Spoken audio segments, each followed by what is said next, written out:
하나님이 만물을 창조하실 때 식물이든 동물이든 그 생존의 법칙을 주셨습니다. 이 세상의 모든 만물은 그 나름대로 사는 방법이 있습니다. 새는 나르며 살고 짐승은 땅에서 뛰면서 삽니다. 물고기는 물속에서 살고 나무는 흙에다 뿌리를 내리고 삽니다. 그러면 인간은 어떻게 사는 것인가? 땅을 밟고 살고 있지만 하늘을 바라보고 사는 게 인간이에요. 그래서 히랍 사람들은 인간을 안드로포스, 즉 위를 바라보는 존재다, 이렇게 고백을 했습니다. 위를 바라본다는 말은 저 위에 계신 하나님을 바라본다는 뜻입니다. 하나님을 바라볼 때 지혜가 생깁니다.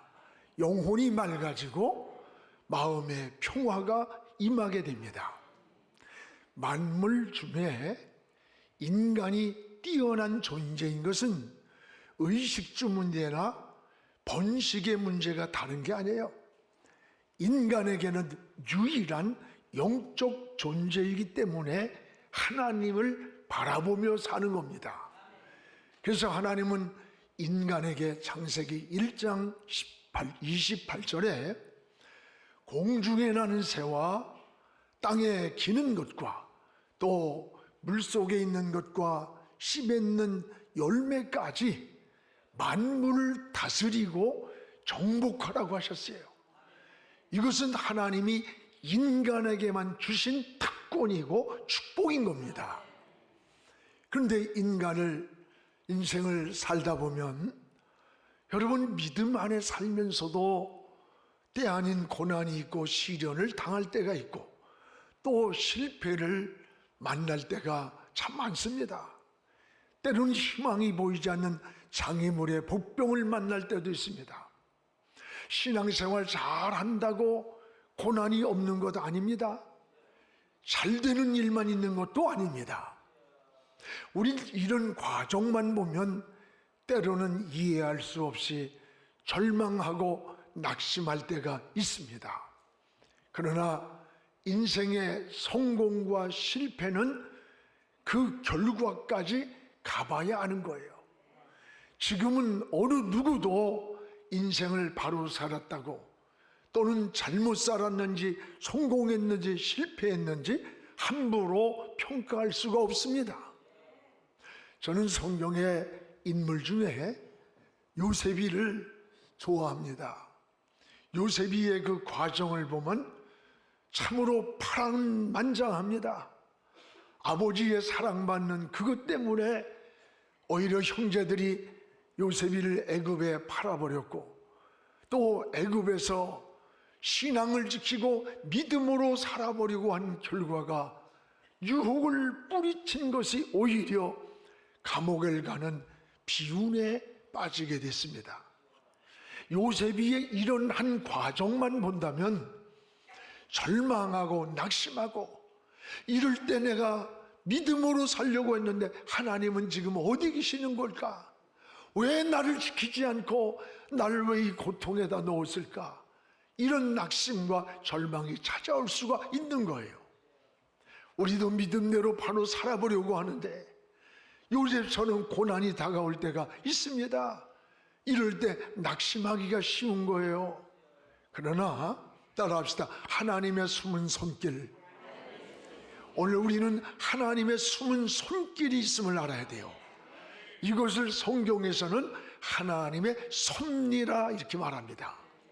하나님의 숨은 손길이 있는 거고 그것이 하나님의 섭리입니다.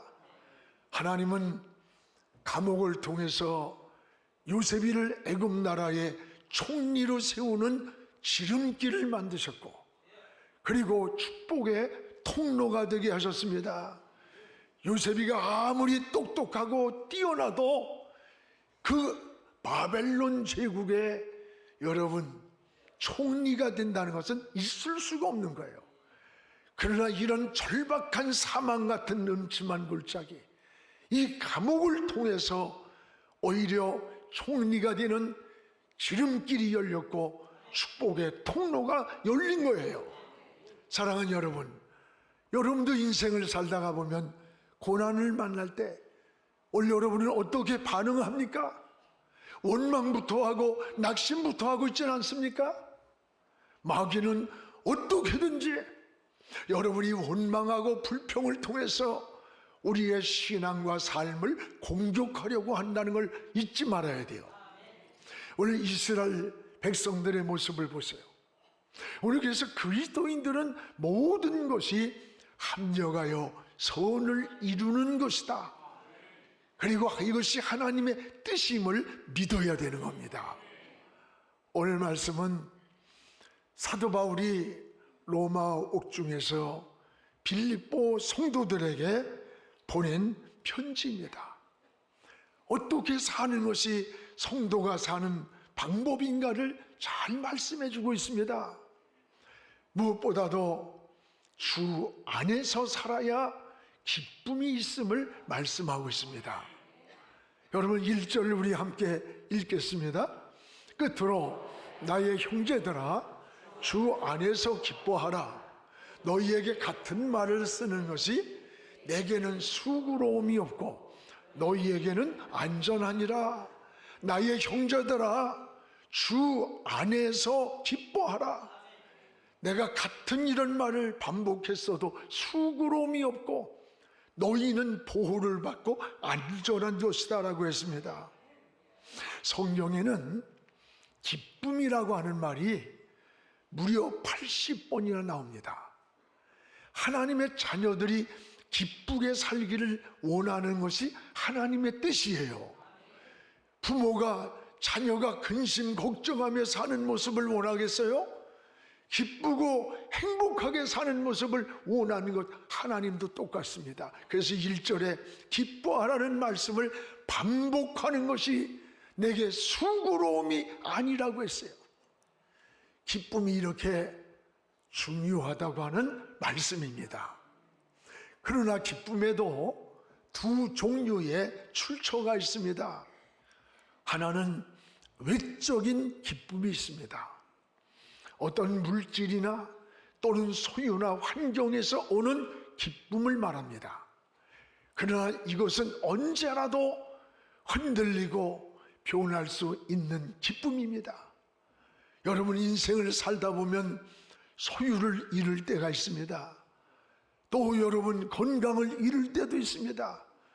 우리의 365일 늘 맑고 청명한 날씨만 계속될 수 없는 것처럼 늘 좋은 일만 있을 수는 없는 거예요. 사업에 부도도 날 때가 있고 갑자기 질병이 찾아올 때도 있고 인생의 경기가 뒤틀릴 때도 있고 직장을 잃고 시험에 떨어지는 경우도 있습니다. 이럴 때 여러분 외적인 기쁨은 그 환경이 변할 때 바뀔 때 슬픔이 되고 절망이 되고 때로는 원망이 되는 거예요. 이것이 외적으로 오는 기쁨이기 때문에 그래요. 그러면 또 하나의 기쁨은 뭐냐? 오늘 내적인 기쁨이 있습니다. 이 기쁨은 하나님이 주시는 기쁨이에요. 환경을 초월하는 기쁨. 바울은 지금 로마 감옥에 있는 겁니다. 자신은 지금 감옥 안에 갇혀 있으면서도 저 감옥 밖에 있는 빌립보 성도들을 향해서 반복적으로 기뻐하라. 내가 다시 말하느니 기뻐하라. 자기는 감옥 안에 있는데 어떻게 감옥 밖에서 있는 자유로운 저들을 향해 기뻐하라고 말할 수 있겠어요?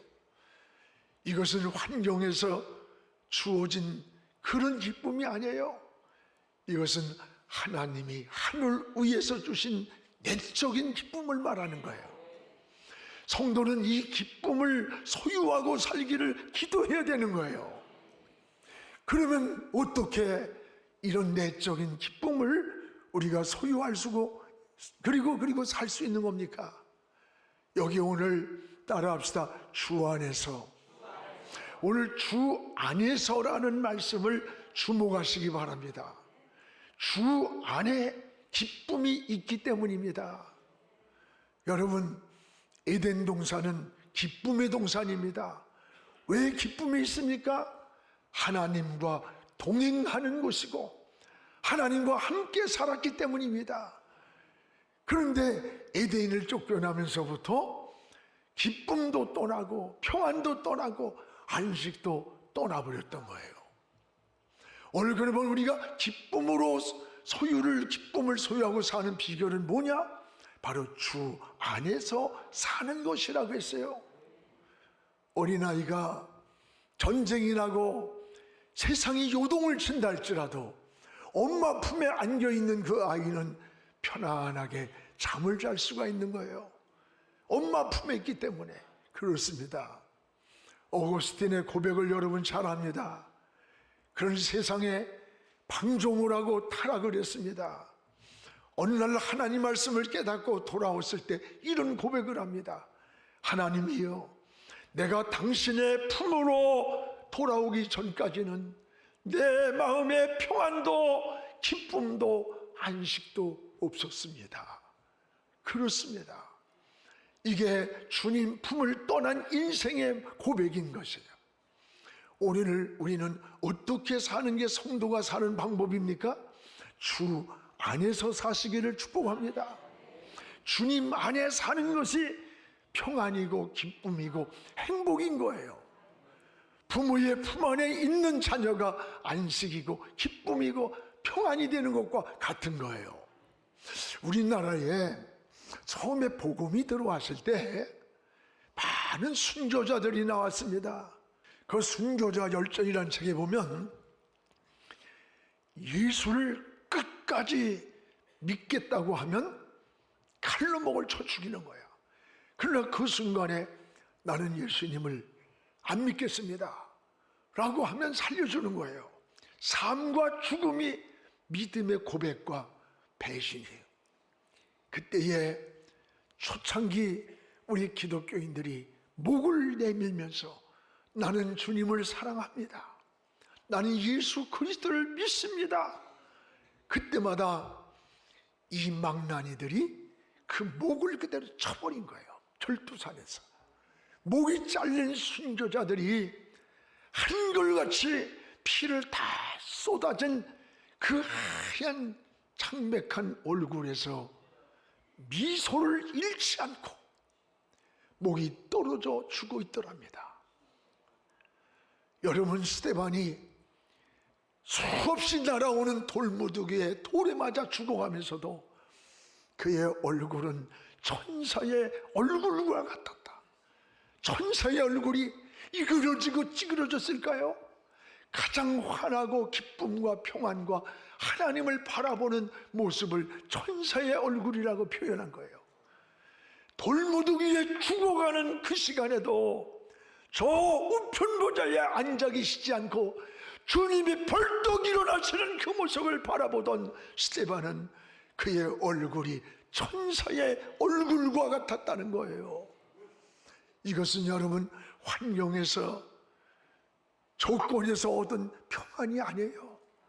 주 안에서 누리는 기쁨이요 평안이요 안식인 것입니다. 사랑하는 여러분, 올 여러분 세상 살다 보면 보전풍랑 파도 많아요. 신앙생활 잘한다고 고난이 없는 거 아니에요? 그럼에도 불구하고 우리가 그럴 때마다 주님 품으로 달려가시기 바랍니다. 주님을 바라보시기 바랍니다. 주님을 도피성으로 삼으시기를 바랍니다. 바로 주 안에 평안이 있습니다. 주 안에 기쁨이 있습니다. 주 안에 안식이 있기 때문입니다. 이 은혜를 함께 누리기를 주의 이름으로 축복을 합니다. 그러면 우리 성도가 사는 방법은 뭘까? 사는 방법은 따라합시다. 구별되게 사는 것이다. 성도는 거룩한 백성이에요. 구별된 백성입니다. 나시린입니다. 오늘 2절 본문을 함께 읽겠습니다. 개들을 삼가고 행악하는 자들을 삼가고 몸을 상해하는 일을 삼가라. 오늘 여기에 삼가라는 말씀이 여러 번 나와요. 오늘 삼가하라는 말은 경계하라, 주의하라, 조심하라는 거예요. 왜 그럴까? 물들어가기 때문에, 위험하기 때문에 주의하라는 거예요.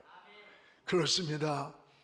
여러분, 무엇보다도 개들을 삼가하라 그랬어요. 개들을. 이 개들은 당시 유대 사회에서는 굉장히 인식이 부정하고 불결하고 아주 안 좋은 것을 개로 표현을 했어요. 부정한 것들, 즉 세속적인 가치관을 조심해야 된다, 주의해야 된다는 말씀이에요. 개들을 삼가라는 말은. 그래서 성경에서 개들로 표현한 것이 세 가지가 나옵니다. 하나는 비양심적인 것을 개들로 표현을 했습니다. 여러분, 하나님이 우리 인간에게 주신 선물이 뭔지 알아요? 양심이라고 하는 선물이에요. 양심은 선악을 알게 하고 또 하나님을 찾아가는 나침반과 같은 거예요. 그런데 이런 양심을 버린 자들, 더러워진 자들, 양심이 화인 맞은 자들을 조심하라는 거예요. 삼가라는 거예요.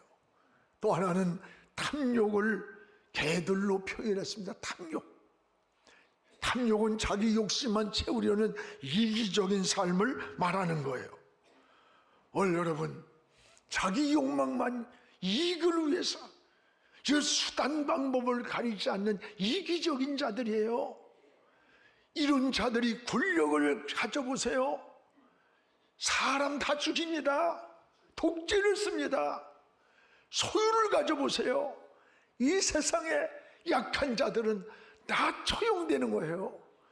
이 사회가 어두워지고 혼란해지고 무질서지는 거예요. 이걸 여러분 탐욕을 개라고 표현했어요. 또 하나는 음란한 것을 개들로 표현했습니다. 계시록 22장 15절에 보면 개들을 삼가고 조심하라. 개들과 여기 개들과 짐승, 점술가들과 음행하는 자들과 살인자들과 우상숭배자들과 및 거짓말하는 좋아하는 지어내는 자는 다 성 밖에, 주님 밖에, 하나님 밖에, 구원 밖에, 하나님 앞에 밖이란 말은 버림을 받았다는 거예요. 보호가 없다는 거예요. 오늘 여러분, 지금 온통 세상이 음란 문화에 빠져 있는 것, 이게 세상 같아요. 정신세계도 사상도 마음도 가정도 음란 문화에 온통 오염이 되어 있습니다. 건강한 사회, 건강한 문화, 건강한 교육을 위해서는 오늘 이 개들과 같은 이 음란한 문화, 탐욕의 문화, 이 더러움을 삼가라는 거야. 이게 그리스도인들이 살아가는 방법인 거예요. 여러분, 사람이 사는 방법과 짐승이 사는 방법이 다른 겁니다. 개가 사람을 물었다고 하면 그 별거 아니야, 뉴스거리도 아니야. 그런데 사람이 개를 물었다고 생각해 보세요. 그러면은 빅뉴스가 됩니다. 오늘 여러분, 사람은 사람이 사는 방법이 다르다는 거예요. 그리스도인은 그리스도인들이 사는 방법이 다른 거예요. 거룩하게 구별되게 사는 거라는 거예요.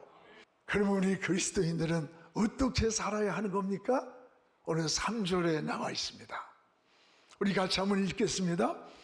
하나님의 성령으로 봉사하며 그리스도 예수로 자랑하고 육체를 신뢰하지 아니하는 우리가 곧 할례라라. 두 가지가 나와요. 하나님의 성령으로 봉사하는 일, 또 하나는 그리스도 예수를 자랑하며 사는 것. 이게 그리스도인들이 사는 방법이에요. 무엇보다 성령으로 봉사하라는 말씀을 주목해 보세요. 구원받은 이후의 삶은 말씀과 기도와 섬김의 삶을 통해서 우리 신앙이 성숙해지는 거예요. 여기에 더 중요한 것은 뭐냐? 성령으로라는 말을 여러분 기억하시고 주목하세요. 여기서 가장 중요한 것은 성령으로 봉사한다는 말씀이에요. 우리가 열심히 섬기는 게 봉사라고 생각하기 쉽습니다. 그러나 더 중요한 것은 성령으로 하는 것이라고 하는 거예요. 단서가 있는 거예요. 이게 뭡니까? 하나님의 은혜에 감사해서 섬기는 것을 말하는 거예요. 정말 하나님의 은혜가 감사해서 성령께서 내 마음을 지배해.